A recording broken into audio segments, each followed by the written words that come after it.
Hey, what's up guys? My name is Jin, and in today's video we're going to try to answer this question: why is core strengthening emphasized for treating low back pain? To start with the conclusion, yes, it is important for managing low back pain. The question is why, right? You may have seen in doctors' referrals on the way to your first physical therapy appointment that under additional comments it says make sure to focus on core strengthening. You may have even tried typing it on Google and saying how do you get rid of low back pain, and the first thing that pops up, as you can see here, is strengthen your core muscle. And so yes, it is important to do that to manage low back pain. The question is why, and we'll try to answer that in this video here. So first things first, it's important to know why you have your low back pain, right? It could be mechanical, meaning it could be back spasm, right? You pull your back doing something, like carrying your kid out of a car, and the next day it starts to hurt. That's most likely all muscle related, or it could be disc degeneration or disc herniation that happens over a long period of time. That's usually shown by the MRI, or it could be bad posture.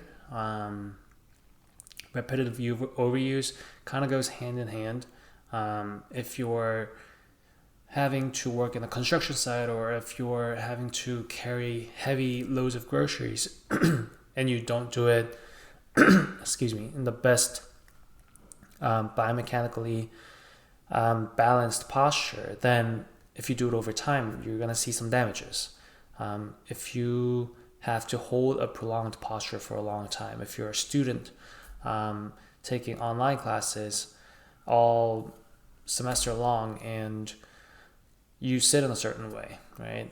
It could also be sports, right? We could be loading your spine in a certain way for different sports, and all that could result in a low back pain that's due to a mechanical issue. Or is it something else? Is it more systemic? Is it something as serious as cancer? Is it a fracture? That is something that requires an immediate attention. So today we're going to be focusing on mechanical low back pain and how to go about that, and why core strengthening again is important for treating low back pain that's of a mechanical reason. All right, so we come to this slide here, and this is really the main point of this video. Here's why core strengthening is emphasized for treating low back pain. As you can see with the anatomy man here on the left, you can see certain muscle groups here are tight. Your erector spinae and your hip flexors are going to be tight because of the way that he's standing. And other muscle groups like the abdominals and the glute max is going to be weak. It's not getting utilized enough. And the tight muscles, the erector spinae and the hip flexors, are getting overutilized because of the way that he is standing, and he's going to go about his day with the movements that exacerbate that lower cross syndrome. Over time, it's just going to get tighter and tighter, and the abdominals and the glute max is going to get weaker and weaker. To explain this in a biomechanical way, because of the way that he's leaning forward, he needs something to hold him back, right? And so the erector spinae in the back is keeping him upright, and that's getting overutilized throughout time. So here's a better picture on the right here, and it explains how the pelvis is tilted anteriorly, right? Because of the way this woman is standing, right? She's tilting her pelvis anteriorly, meaning she's tilted forward. And so, like we talked about, you need something that can bring you back and hold you back from falling forward. And so that's going to be the erector spinae muscle in the back, right? That keeps your back tight and extended. And so that's great. I mean, it does its job, but over time, what happens is your back starts to hurt. And why does it start hurting? It's because of the way that your pelvis is aligned relative to your spine. And if it's anteriorly tilted, then something has to tilt posteriorly, right? Something has to curve back more, and that's your lumbar spine. And so there's a lot of compression happening through that lumbar spine if your pelvis is tilted anteriorly, because our body is a closed loop system. If one thing goes forward, one thing has to go backward in order to keep that balance. And we want to keep our movements balanced, but not with passive structures like your spine, for example, because that could result in pinching of a nerve. That could result in disc herniation over time, right? And so we want to utilize our muscles that are supposed to be doing their jobs as much as possible. So that's why your back might start to hurt. So then why is core strengthening important? We get all that, right? We get why it hurts. We get what's happening.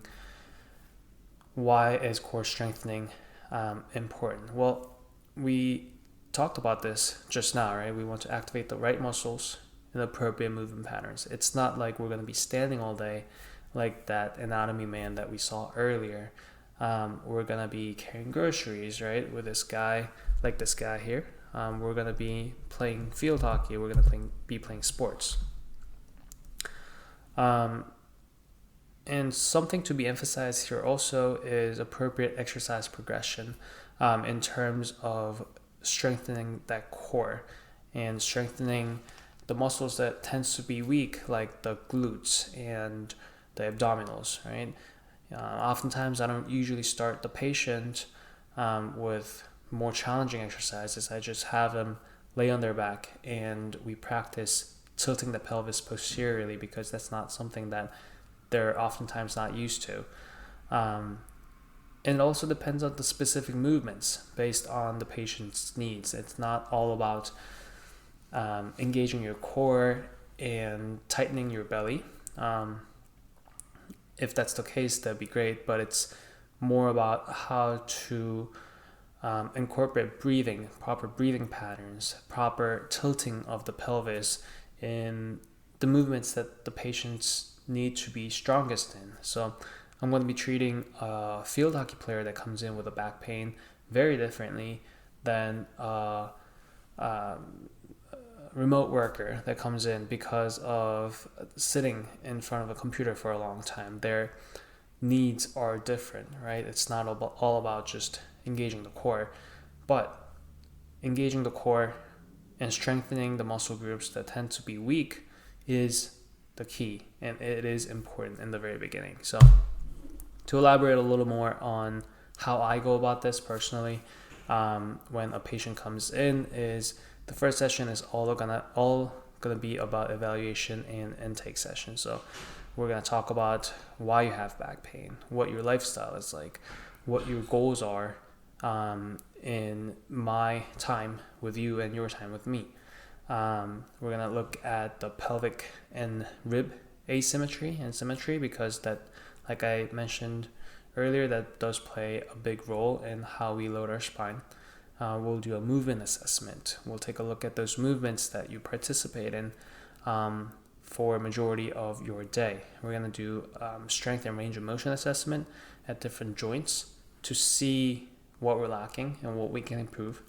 And then we'll also do pain assessment, because one of the key things that we're trying to improve is your pain, right? We want to feel better. So that's what the first session generally looks like. And then here's what the treatment session generally looks like. So of course it depends on the patient, right?